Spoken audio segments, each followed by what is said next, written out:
আসানসোলেরই কোনো পুরনো বিজেপি কর্মীকে আসন্ন লোকসভা নির্বাচনে তাদের কেন্দ্র থেকে প্রার্থী করার আহ্বান বিজেপির রাজ্য কমিটির সদস্য বিবেকানন্দ ভট্টাচার্যের। প্রসঙ্গত, আসানসোল লোকসভা কেন্দ্রে তৃণমূলের প্রার্থী বর্ষিয়ান অভিনেতা শত্রুঘ্ন সিনহা এবং বিজেপির তরফ থেকে এই কেন্দ্রের প্রার্থী হিসাবে নাম ঘোষণা করা হয়েছে পবন সিং এর। কিন্তু নাম ঘোষণার পরই তিনি জানান তিনি এই কেন্দ্রের প্রার্থী হতে চাইছেন না। আসানসোলের ভূমিপুত্র ও দীর্ঘদিনের পুরনো বিজেপি কর্মীদের কাউকে প্রার্থী করার আবেদন জানালো বিজেপি নেতৃত্বের একাংশ। শুক্রবার আসানসোল বাজারে বিজেপি দলীয় কার্যালয়ে সংবাদ মাধ্যমের মুখোমুখি হয়ে এক বৈঠক করে একথা জানিয়েছেন বিজেপির পুরনো কর্মী তথা রাজ্য কমিটির সদস্য বিবেকানন্দ ভট্টাচার্য। তিনি বলেন, আসানসোলে বিজেপির বহু পুরনো কর্মী রয়েছেন। কেন্দ্রীয় নির্বাচন কমিটি তাদের মধ্যে কাউকে প্রার্থী করলে দল ভালো ফল করবে। পাশাপাশি তিনি এও বলেন, বিধানসভা ভোটের সময় দেখা গেছে অন্যান্য দল থেকে বিজেপিতে এসেছেন বহু কর্মী। সুখের পায়রা হিসেবে এসে ভোট মিটলেই তারা পালিয়ে গেছেন। টিকিট দেওয়ার ক্ষেত্রে এই বিষয়টিও মাথায় রাখা দরকার। সংবাদ মাধ্যমের মাধ্যমে এই বার্তা উচ্চ নেতৃত্বের কাছে পৌঁছে দেওয়ার আবেদন জানিয়েছেন তিনি। অপরদিকে এই ঘটনাকে কটাক্ষ করেছেন তৃণমূল কংগ্রেসের জেলা সভাপতি নরেন্দ্রনাথ চক্রবর্তী। अरे भैया कहाँ हैं आप? अरे ऐप में तो 5 मिनट दिखा रहा है। तो ऐसे कीजिए, कैंसिल कर दीजिए, मैं दूसरी कैब कर लूंगा। क्या बात कर रहे हैं आप? ऐप में तो 500 रुपए दिखा रहा है, आप एक्स्ट्रा क्यों मांग रहे हैं? क्या आप भी रोजाना ट्रेवल करने के लिए कैब बुक करते हैं? और क्या इसी तरह के एक्सपीरियंस का सामना करना पड़ता है आपको भी? तो आइए, अब इस एक्सपीरियंस को बेटर बनाने का टाइम आ गया है रेडी टू कैब के साथ। रेडी टू कैब से इंडिया का most trusted and fastest growing cab booking platform. Ready to cabs पर आपको कैब बुकिंग सर्विसेज ही नहीं बल्कि यहाँ पर आप local taxi, rickshaw, AC non AC taxi सब बुक कर सकते हैं। और सबसे अच्छी बात तो ये है कि यहाँ पर आप अपना फेयर खुद डिसाइड करते हैं, है ना? ये अच्छी बात।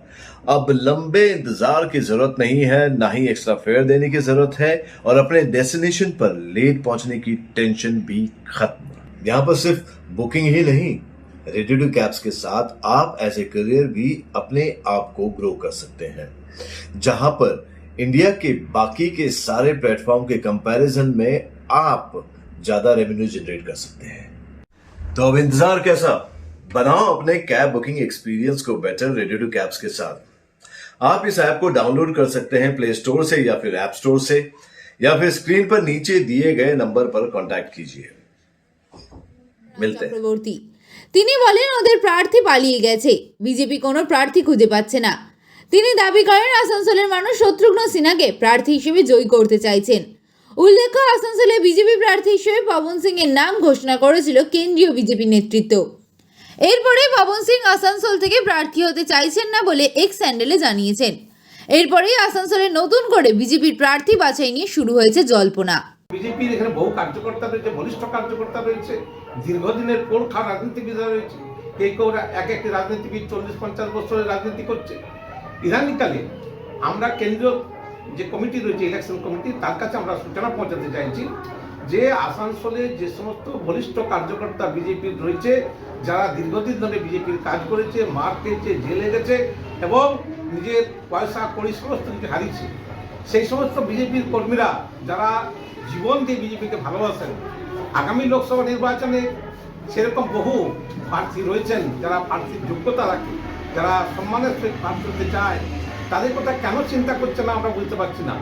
এবং ইদানিংকালে যেগুলো শুনছি বাইরের থেকে প্রার্থী আসবার সম্ভাবনা আছে, যদি কেন্দ্রীয় নেতৃত্ব চিন্তা করেন তার বিরুদ্ধে আমার কোনো কথা নেই, কিন্তু আমাদের বক্তব্য যে আসানসোলের মাটিতে আসানসোলের ভূমিপুত্রকে, আসানসোলের ভারতীয় জনতা পার্টির বলিষ্ঠ কার্যকর্তাকে এখানে ক্যান্ডিডেট করলে ভারতীয় জনতা পার্টি জয়লাভ করবে। আর টিএমসি, সিপিএম, কংগ্রেস থেকে বহু কার্যকর্তা ইদানিংকালে বিজেপিতে আসছেন, তাদের সম্বন্ধেও কেন্দ্রীয় নেতৃত্ব চিন্তা করছেন। আমাদের ধারণা যে ইদানিংকালে যে বিধানসভা নির্বাচন হলো, সেই নির্বাচনে টিএমসি, সিপিএম, কংগ্রেস থেকে অনেকে এসেছিলেন এবং তারা সুখের পায়রার মতো ভোট চুকলো আবার পালিয়ে গেল। কাজে এরকম ঘটনা ঘটতে পারে। শিক্ষা নিয়েছে কেন্দ্রীয় নেতৃত্ব। কাজে আমরা বলবো, ঘরের ছেলেকে আর বিজেপির মাটিতে আসানসোল লোকসভায় ভূমিপুত্রকে বিজেপির প্রার্থী করা হোক, এবং বিজেপি প্রার্থী হলে সেই প্রার্থী ভারতীয় জনতা পার্টির মান সম্মান রক্ষা করে লড়াই করবে এবং এই মাটিতে আমরা জিতবো এইটুকু আশা রাখি। আমি বিবেকানন্দ ভট্টাচার্য, কেন্দ্রীয় প্রদেশ কমিটির প্রদেশ কমিটির কর্মী। বিজেপি এরকম হয়, বিজেপি ক্যান্ডিডেট পালিয়ে যাচ্ছে, ওরা এখন ক্যান্ডিডেট খুঁজতে বলুন ওদের। আরেকটা কথা বলেছে যে আমি আগে বলে দেখেছি যে অনেকে ছেড়ে আমাদের দলে এসেছিলেন, তারা আবার তৃণমূলে ফেরত গেছে। শুনুন, কালী পুজোর আগে কি কেনে? পাঁঠা। বকরিদের আগে কি কেনে? ষাঁড়। আর ভোট এলেই বিক্রি হয় ভাঁড় আর বেইমান নিমক হারাম। এই যে দাদা ওনারা রবীন আর প্রবীণের যে যেটা বলছে ওরা, রবীন আর প্রবীণের মধ্যে একটা গোষ্ঠীদ্বন্দ্ব সৃষ্টি হয়েছে। কোথায়? বিজেপি যেটা বলছে যে পুরোনোকে জায়গা দিতে হবে প্রার্থীর ক্ষেত্রে। বিজেপিতে তো? হ্যাঁ, ওই যারা 40-50 বছর ধরে রাজনীতি তারা বিজেপিতে নবীন কোথায়, প্রবীণ কোথায়? বিজেপি তো ঘেটে ঘ হয়ে গেছে। এটাকে আমরা জয়রাস্তায় পরিষ্কার করছে। দেখুন, এখানে শত্রুঘ্ন সিনহা ক্যান্ডিডেট, কিংবদন্তি বিহারী বাবু। আসানসোলের মানুষ তৈরি আছেন তাকে ভোট দেওয়ার জন্য, তাই যিনি আসুন আমরা লড়ব। সারা পশ্চিমবাংলায় বাংলার মানুষ ঠিক করে নিয়েছে, যতই সেটিং হোক, সেটিং চলছে পশ্চিমবাংলায়, বিচারপতি সেটিং, রায় দাও বিরুদ্ধে, সরকারের বিরুদ্ধে, সরকারকে প্রশাসনিক ভাবে বিচার ব্যবস্থার মাধ্যমে সরকারকে তং করে রাখো। প্রমাণ হয়ে গেল, মুখোশ খুলে গেল ভোট আসতেই। বিচারপতি চেয়ার ছেড়ে এসে রাজনীতির অঙ্গনে বিজেপির পা চাটছেন। তো সুতরাং এতে কি এটা নতুন কি আছে? গোষ্ঠীদ্বন্দ্বের জেরে কি প্রার্থী এখন ঘোষণা করতে পারছে না? বিজেপি গোষ্ঠীদ্বন্দ্বের জেরে কি এখন প্রার্থী ঘোষণা করতে পারছে না? ওরা প্রার্থী খুঁজে পাচ্ছে না।